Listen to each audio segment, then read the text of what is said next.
Welcome back, everyone. So now let us dive into our first actual example in MATLAB regarding randomness. We've talked about how to set up a random number generator. Now let's see it in action in a histogram example where we can see exactly how we can generate just a collection of random numbers and how they interact within the RNG environment. So let's jump to our MATLAB code right here. On our first example, we're just going to use the RAND function. So you can see case one, we're going to start with just a user prompted input of a number. So we're going to ask a user to input the number of trials that we're going to run, basically how many random numbers that we need to generate. After that, of course, we got to go through the usual, input validation, making sure that the input trial number is an integer. It is a positive number so that we can run that number of trials. Once that goes through and input is validated, we're just going to create an array. That array is going to be created using the RAND function. So the RAND, if by itself, generates a random number from 0 to 1 with equal possibilities for any value between 0 to 1. If you add a parentheses after RAND, that function now will be able to generate on a scale of arrays, on a scale of matrices, any of those things. Of course, we haven't talked about matrices yet. So we're going to start with RAND parentheses, and trial comma 1. So what comma 1 means is that it is a size 1, or rather it has a number of columns equal to 1, right? So as a matrix, we're only going to look at one column, or in that case, it's just going to be a one-dimensional array. So it's going to be a random 1D array that has n trial number of entry, each of which is a random number from 0 to 1. Now, those numbers are not the same as each other, right? Every single number is going to be generated randomly based on our computer's internal random number generator. So we equate, or rather we assign that to a variable called val, right? So with that, that's all we're going to do to generate that random number. There's nothing else to it. We're just generating a random number and seeing what that number looks like.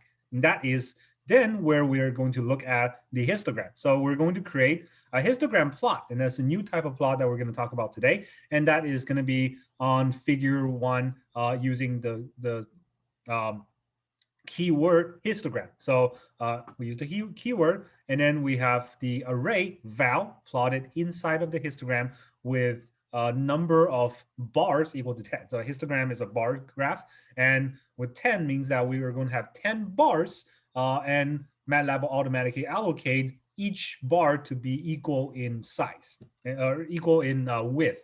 So you will see what I mean by that once I create the plot. Of course, we're going to add on the plot addition scales like grid on, the title, which is for this number of trials. We have to set the font size, set the axis size, all of those things. Those are pretty much second nature by now for all of our plot generations. So we're going to run this code right here. And we're going to go to example 1.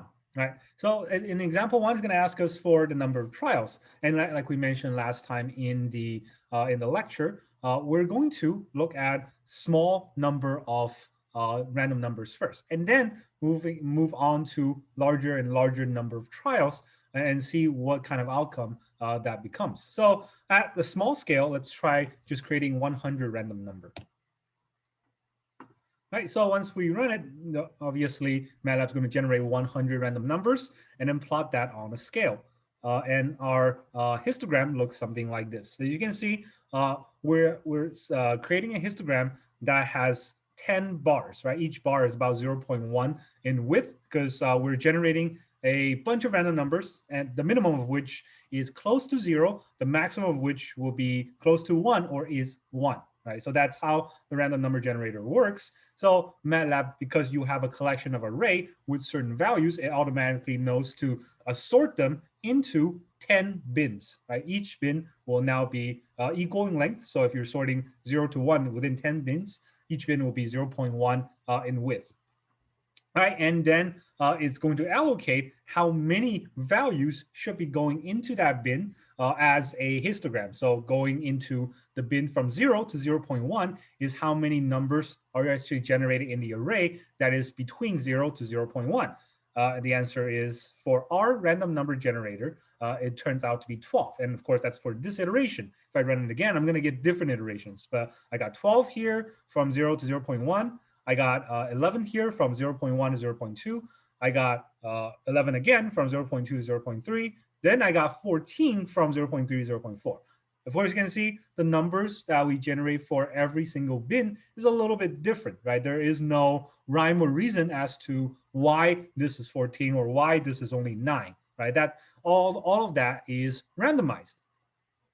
Coming back to our code, if we run it again, and this time we'll run one more 100 trial, you'll see that our result is going to be slightly different, actually vastly different, right? So this time we got, almost 20. I think this is 17 and 18 within the bins of 0.3, 0.4, and within the bin of 0.7 to 0.8. That's far more significant in ratio than we generate in the last plot, but we ran the same code, right? And that is kind of the result of random number generator. Every time you run the code, you're actually going to get different results because the randomization is, by lack of a better term, unpredictable, right? So what we're going to see is every time you run it for 100 trials, you're just going to get different type of histogram, which kind of is counterintuitive if you go back to what we talked about last time, how the random number generator is uniform, right? Ideally speaking, if a random number generator is uniform, then it should be equal in number of trials, or rather in equal number of generations between 0.0 to 0.1 and 0.1 to 0.2, right? Every single value that we generate should have equal odds of being generated by the RNG. So we should not have heavy scales between 0.3 to 0.4, heavy scale between 0.7 to 0.8, and then very light scale between 0.1 and 0.2.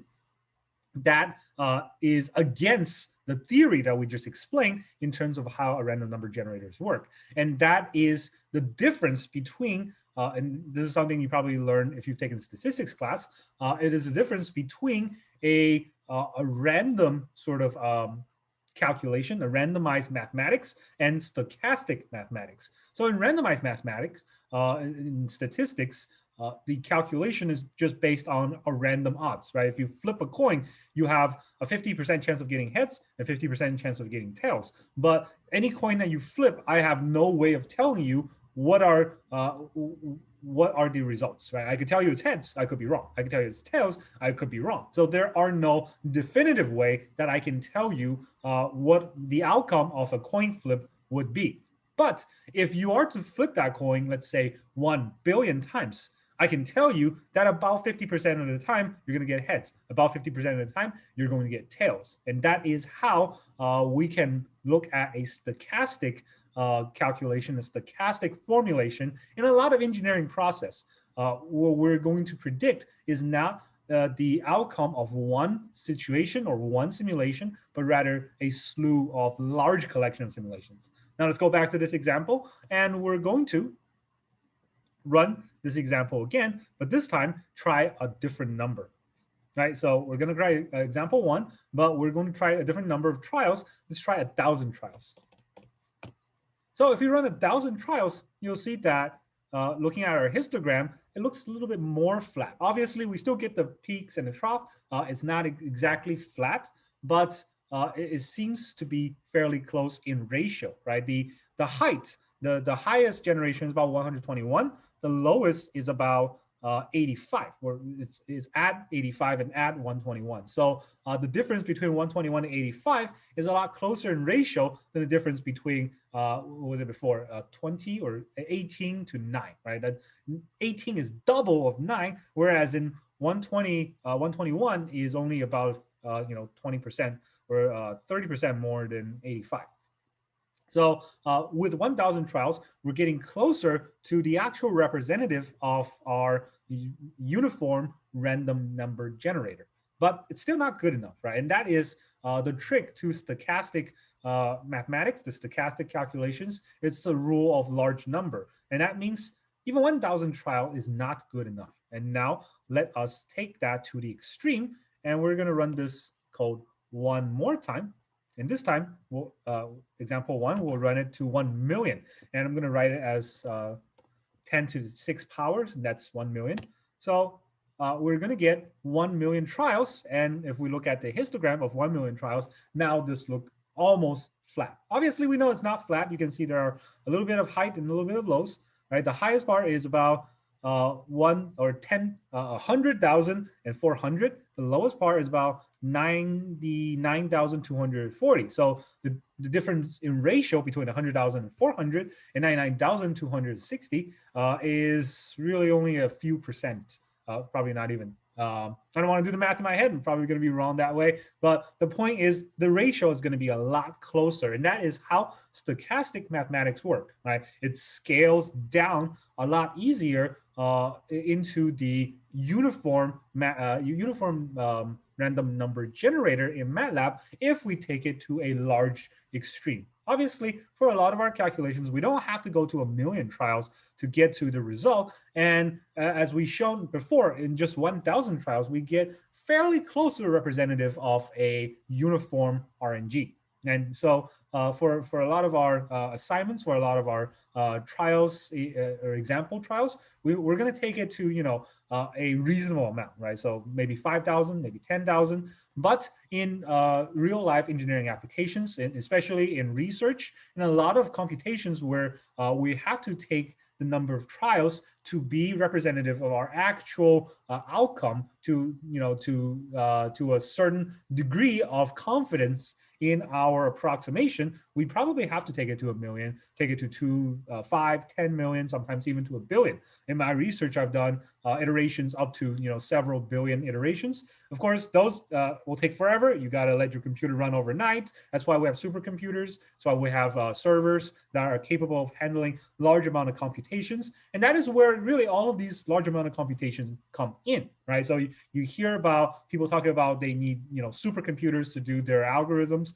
to calculate or simulate a situation, or simulate engineering hypothesis. All of that is hinged on sometimes large number of iterations, and 9 out of 10 times that large number really comes from stochastic mathematics, right? We have to be able to predict what happens over a large number of trial samples. All right, so that's what I want to talk about for this lecture. Let's take a short break. When we come back, we're going to talk about different kind of distribution in terms of the scaled random distributions.